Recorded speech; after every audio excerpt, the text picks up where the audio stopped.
All right, here is part 2 of the change of base exponential solving notes because we updated these examples. So just picking up where we left off here, if I have 1/2 to the x minus 3 equals 2 to the x minus 3, I'm thinking to myself, all right, this would make sense to rewrite 1/2 as 2 to the negative 1, still raised to the x minus 3.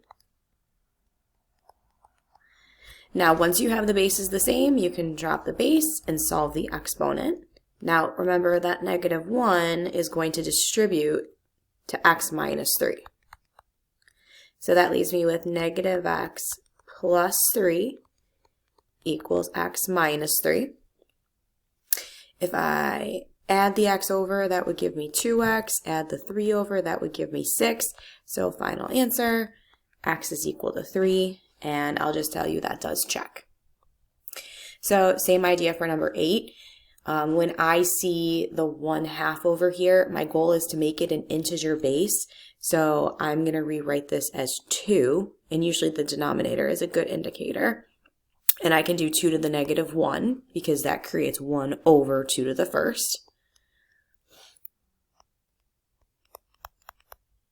And 2 to the third is 8. All right, now I have the bases the same, so I can drop the base and solve the exponents.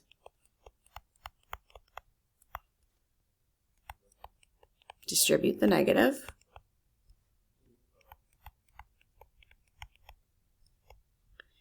And if I divide by 4, I'm getting a negative 1/2 as my final answer. Okay. So that's the ones where we have fractions that we have to convert to integer bases. If I look at 9, 10, and 11, that's where things get a little bit more challenging because I have more stuff going on one side of the equal sign. So looking at number 9, I want to rewrite this as a single exponent. So remember my exponent rules, where if I'm dividing numbers with the same base, I subtract the exponents.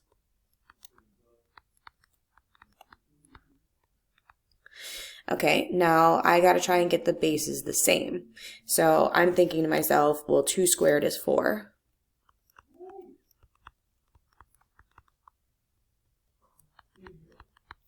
Okay, and now I have the bases the same, so I can drop the base and solve the exponent. So x squared minus 2x equals 8. Okay, this is the first one, I believe, that came up with a quadratic. So x squared minus 2x minus 8 equals 0.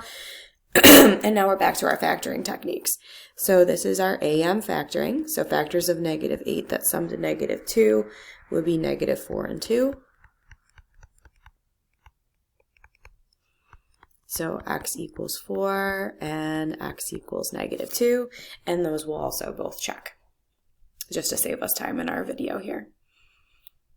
Okay, so then it's the same idea with question 10, where I have multiplication involved, and I know that if I'm multiplying numbers with the same base, I can add the exponents. I don't have the same base to start, though. But what I can do is rewrite 9, 27, and 81 all with a common base of 3. So 9 is 3 squared, 27 is 3 cubed,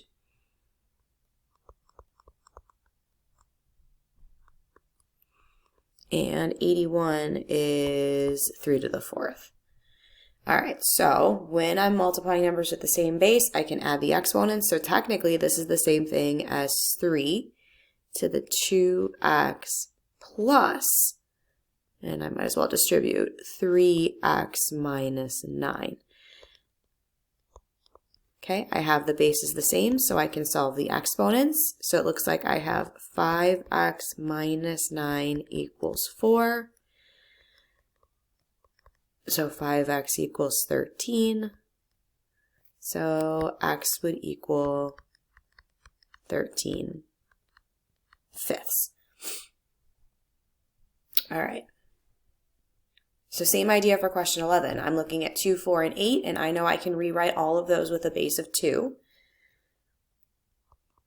I know that 4 is 2 squared, and 8 is 2 cubed.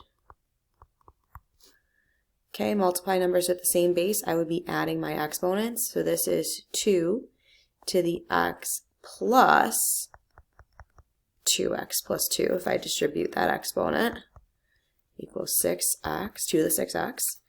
Okay, I can drop the base. 3x plus 2 equals 6x.